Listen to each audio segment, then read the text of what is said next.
and she is here in the studio with me and will be in the next hour as well.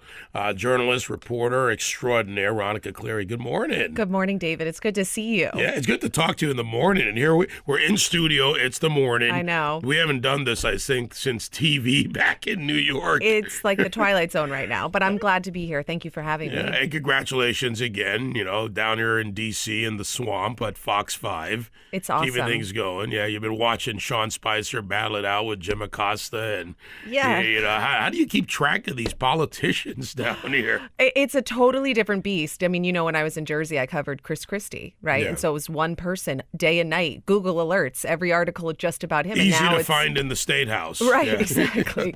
And now it's just it is a totally different beast because it's the Hill, it's the White House. I mean, I'm predominantly at the White House, but the White House obviously works with the Hill, right? So it's a bigger beast, and it's a lot more fun though because it's different all the time. Well, we're going to get into it, and I've got some audio which we'll play. The old call fours, right? That's what we call them in television. That we'll use in the next hour, and we'll talk with you about that. But, the environment right now between the reporters and the White House it's new. It's always been adversarial to some degree. Right. But, the Tony Snow days are gone. It is wild, and it does feel like a battle. I will say this. I think that some of the steps the White House has recently taken, I mean, this might have been more true up until yesterday. It kind of changed this week, but it felt like maybe it was getting to be a little less adversarial. And then I don't know what happened this week. It was a tipping point or something, and it kind of all came back times 10. But them sort of stepping back from the on-camera briefings, I thought, changed the dynamic a little bit, and for the better for both sides, in my opinion. But then this week, I mean, we were talking about it before we went live. It's exploded again. It's exploded again. All right, Ronica Cleary, Fox 5 D.C. political reporter, my colleague at The Hill. We'll be back. Ronica Cleary in the studio with me, journalist extraordinaire, Well, we're really not former colleagues. We're just in different parts of the same company. We're now. just in circles that keep intersecting in some way or another. So, but I'll take it. Yeah, it's good. You're at Fox 5 D.C. here, and you're in the White House, and you're covering. You've gone from the Christie beat to the White House beat, which means you dove deeper in the swamp, and instead of coming up for air, you said, "I'm going deeper." I couldn't get enough of it. You couldn't get enough of it. I love it. And writing at The Hill as well. Folks, you should read her on The Hill newspaper. They keep us honest over there. The editors yell at me. They never yell at you. They like you. I don't think they yell at me. I can't recall that, but maybe they treat us a little differently. I don't know. Chuck gets even with me. I'm a troublemaker. What can I say? So White House spokesman Sean Spicer drawing the ire of reporters, as now most of the country knows, for banning cameras from the daily press briefings. Here's an exchange between Jim Acosta from CNN and Sean Spicer. Sean, can you answer whether the president still believes the question? There's no camera on, Jim. Maybe we should turn the cameras on, Sean. Why don't we turn the cameras on? Jen. Why don't we turn the cameras on? I'm sorry that you have to do. Jen, go ahead. Why not turn the cameras on, Sean? They're in the room. The lights are on. Have been a drastic shift, starting from maybe the week before the president took his first trip abroad, that now we see you on camera about once a week. Is that a new normal that we would expect? We'll see. We'll continue to mix things up. Why are the cameras off, Sean? Try. Why did you turn them off? Can you just give us an answer to that? Can you Try. tell us why you turned the cameras off? Why are they off, Sean? It's a legitimate question. It's a Try. legitimate question. Try. You are a taxpayer-funded spokesman for the United States government. Can you at least give us an explanation as to why the cameras are off? So we can get this out of the way. Can we address the cameras issue? Do you think this? Yeah, some days we'll have them, some days we won't. The president's going to speak today in the Rose Garden. I want the president's voice to carry the day. And I think so. Look, this is nothing inconsistent with what we've said since day one. So, a little bit contentious. Yeah. I have a theory, but maybe I'm just having a little fun with my own theory of why Jim Acosta decided to create a moment. But there's a voice in there somewhere that I may have recognized. Right. And a voice that did not make headlines the next day. And I don't know. I thought my job was to report the news, not become the news and create the news. it's very uncomfortable to talk about the briefing room because I'm with these people a lot, and I've grown to really like a lot of the people that are in there. Right. And so, but you do have to step back and say, what is my purpose in the room? And my purpose is to ask questions and hopefully inform our viewers and the American people. And I asked a question in there in the middle of that did not make headlines, but really asked the same question that you heard shouted over and over and over again, and got the answer that we were all trying to understand. What's the future of the briefings? Why are the cameras on less? Right. And I think you can get those answers in such a way that doesn't make us become the news. Well, you asked a question, and here is the difference. And, come on, we've known each other way too long. I would never put you in an uncomfortable position knowingly. Thank you. But you asked a question. That's valid. Jim Acosta had a fight. There's no other way to put it. He wanted to continue the fight. He asked, and he was answered. Whether you like the answer or not, it's the answer you got, whether you're left or right. That's kind of how it works in our business. When you regularly cover a politician, you learn their style, or a spokesperson, in the case of Sean Spicer. You learn the style of how they conduct their briefings. And some love and feed off of shouted questions and sort of mayhem, if you will, amongst the journalists.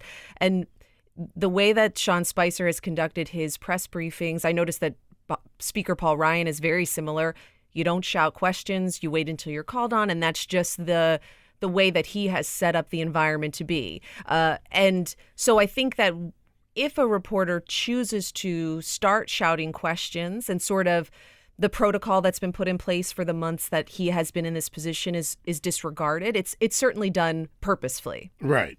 So let's go to the next level, because look, and again, one of the reasons I've respected you for years, and I do not just as a colleague, but as a person, you do the job. You have, as I think most journalists do, Ronica, your opinion, your positions, and you have your journalist side, and you can separate the two. And it's the way I was taught. Mm-hmm. I do a talk show. I can sit here and I can do a hard interview with someone, and the next minute I can switch gears, and this is my opinion. Sure. And you keep that separation because that's what we're taught to do as journalists. They didn't say don't have a thought or an idea. And acknowledging that there's a separation is what probably makes you do it so well, because I think that the thing that a lot of journalists don't do is that they say, I'm a journalist, I'm impartial, I'm unbiased, and don't even recognize the fact that they might bring bias into the room. If you don't acknowledge that and attempt to separate it, you're not going to. It's if you don't, just admit, look, we all have our biases towards a political position against someone. Okay, I know it's there. People they know who David Webb is. They know what I'm going to say or do on an issue. I like to think that if you're in this business, especially in D.C., especially inside the White House, that you care about politics, that's why you're there, that you vote in every election, that it matters to you. So I would argue that we bring even more to the table of our own passion and criticism and opinion. And that means we need to challenge ourselves even more to separate ourselves from that when we're inside that room to just do our job. Well, like I said, or as you said, you didn't want to be the story, but you asked the question and you got the answer. This is another encounter, I'll call it that. A little bit long, but the audio, when the audio is good, we can't just play 20 seconds of it because I believe in context. This is journalist Brian Karam from a paper in Maryland, right in the suburbs of D.C., in an exchange with Sarah Huckabee Sanders. Let's play this. But again, I think that there are a lot of things happening in this world that, frankly, a lot of people would like to hear about, whether it's job growth, whether it's deregulation, whether it's tax reform, health care. I think a lot of those things deserve a lot more coverage than they get. And all we're saying is, I think that we should take a really good look at what we are focused on, what we are covering, and making sure that it's actually accurate and it's honest. If we make the slightest mistake, the slightest word is off, it is just an absolute tirade from a lot of people in this room. But news outlets get to go on day after day and cite unnamed sources, use stories without sources, have, you mentioned the Scaramucci story where they had to have reporters resign. Come on, you're inflaming everybody right here, right now with those words. This administration has done that as well. Why in the name of heavens? Any one of us, right, are replaceable, and any one of us, if we don't get it right, the audience has the opportunity to turn the channel or not read us. I think have been elected to serve for 4 years at least. There's no option other than that. We're here to ask you questions. Right. You're here to provide the answers. And what you just did is inflammatory to people all over the country who look at it and say, see, once again, the president's right and everybody else out here is fake media. And everybody in this room is only trying to do their job. Well, I disagree completely. First of all, I think if anything has been inflamed, it's the dishonesty that often takes place by the news media. And I think it is outrageous for you to accuse me of inflaming a story when I was simply trying to respond to his question. All right, so that's the exchange, the back and forth with Brian Karem. When Brian said in that exchange, he said, everybody in this room is only trying to do their job. I think I think maybe Brian believes that of himself, and I can't speak for Brian, but I do know Brian. But unfortunately, that's not the case. And that is why, if I'm stepping back from this, that's why I think the White House has taken some of these off camera, because people are not just in there trying to do their job. People are in there trying to become famous and trying to become stars. That's the thing. If you're just going for your moment, then when your moment's over, what's your next moment? And that's kind of my rule. It's how do you chase that dragon of getting your next moment? Ronica, the job is tough enough on both sides. It is. For the spokesperson. And, I'm good friends with Dana Perino, who stood on that podium. I knew Tony Snow fairly well, who probably was arguably the best, even Dana will admit, the best White House press spokesperson to step up there. And Spicer's a friend. I've known Sean a long time. Sarah Huckabee, I've known her a very long time. And I've watched her grow in this role. And I think one of the things they don't like from some of those that, like a Brian, when they go after a Sarah that way, is she stands up there and she's almost, you don't shake her easily. Whether you agree or disagree with her, you don't shake her. I think the White House, from my perspective, has made a smart decision to pull back for a moment and say, here's push pause on the idea that CNN is writing and retracting stories, that 3 employees resigned, air quotes for those of you that can't watch, Ronica can see them, when, as someone who knows a little bit of the infrastructure in that building a little better, their resignations were well encouraged. And the New York Times retractions, the White House, when you feel as if you're under assault, questions are questions. Hard questions are fine. Spicer's a big boy. Sarah Huckabee Sanders, a grown woman, they can handle themselves. No doubt about it. I think that by taking them off camera, though, it has completely changed the style and agenda, if you will, of the people in there asking the question. Because when they are on camera, David, the world is watching, and every question I've ever asked when it's on camera, the world is responding and telling me whether or not they like it. And I can definitely see, especially for those journalists who are not used to being on television, that has to be a wildly new experience. It's incredibly intimidating. And you could possibly respond to that in the wrong way and start doing your job differently. The old rule, print is good, audio is great, and the visual is always better. Right. So, I got to tell you, and I'm looking at this as if you're in an adversarial relationship, let's call it that. That's the White House. You pull that visual back, you're sending a message to the press that if you're coming here for your moment, audio's still the same answer. If I'm talking to you right now. They're still on the record. Millions of people are listening. They're hearing what we're saying. If we had a camera in here, they could see that you're wearing a beautiful dress and I'm dressed like a bum. But at the same time, the message is the same. Right. And, I actually had a conversation with Jeff Mason about this, the president of the White House Correspondents Association. If they're on the record, on or off camera, doesn't matter. Technically, the American people can get the same information. Written answers for that matter. I do see, and we discussed this, and he pointed out, at the end of the day, they're there to represent people of all media forms. Television is a type of media that they represent. And as a television journalist, it's better for me to have the video and the that's visual, a fair point. And right? that's a fair point if you're a fair reporter.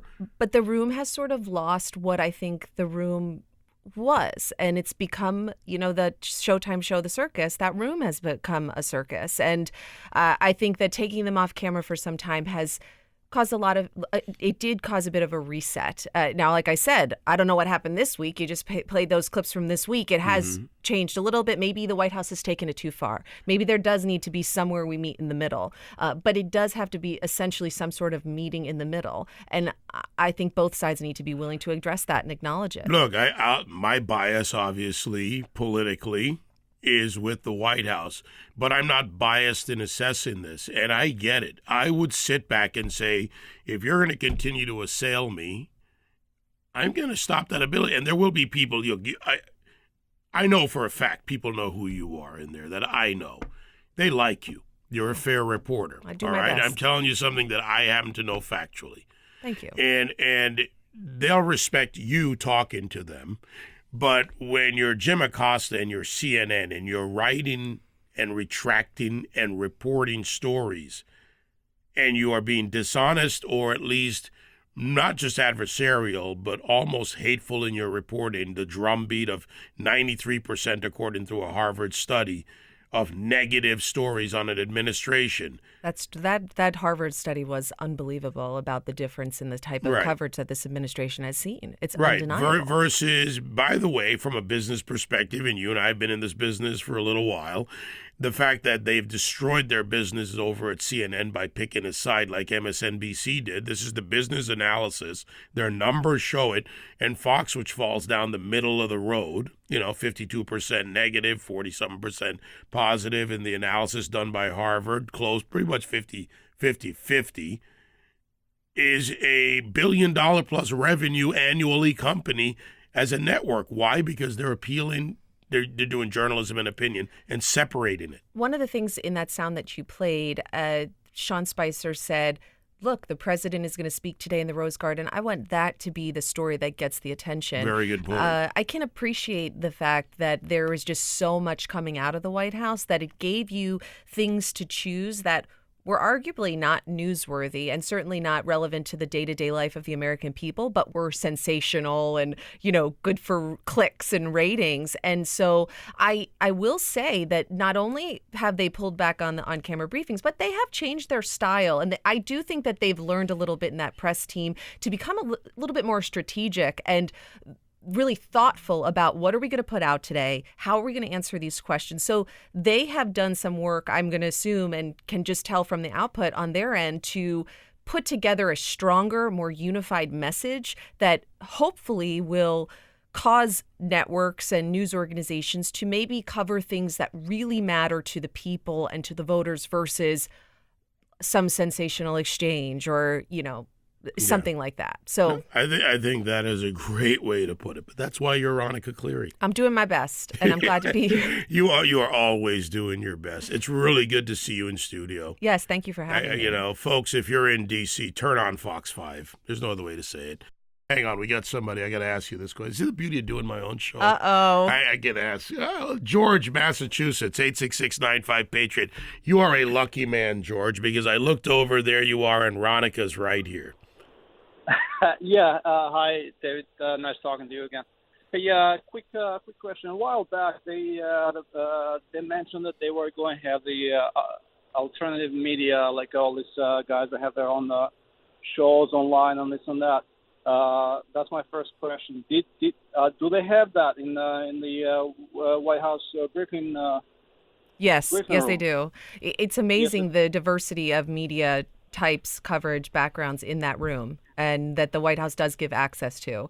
You've got bloggers in there and network White House correspondents. I mean, the room is incredibly diverse. They're doing Skype interviews they do the for Skype people interviews. who can't afford to come to D.C. Exactly. By the way, in Georgia, why I want to bring you on, because this opens the door for a quick comment here, I see that as being something that is remarkable but not covered by the corporate media, to not realize that this White House has opened the door to somebody. I've seen small newspapers involved, Absolutely. really reaching past the big three as it used to be.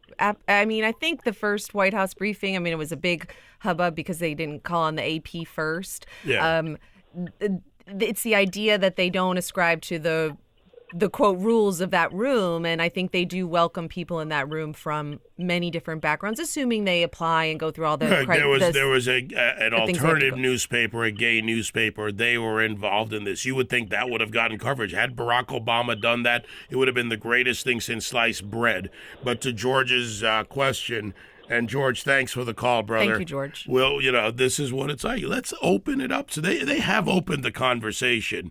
And now, look, we'll see how long they turn off the cameras. I think a little intermittent. Maybe it's chastise a little bit. Give us fair reporting. They were on yesterday. Yes, but that's not being reported. Jim were. Acosta didn't show up for that one. Look, I don't want to get in that. I don't know anything about that. Nice. I got to keep but they were. You on have to yesterday. go back in that room. I get to stand out here and throw stones at it. Yeah, except where you are when you're there. Thank you. And like I said, a lot of people I've interacted with have been great in that room, but sometimes we have to remind ourselves we are not doing work in that room to impress the people in that room. We're doing work in that room for our viewers, for our readers, for our audience, for the American people. And if you're there to be a showman and to, become an internet star, you're in there or to impress your colleagues in the room.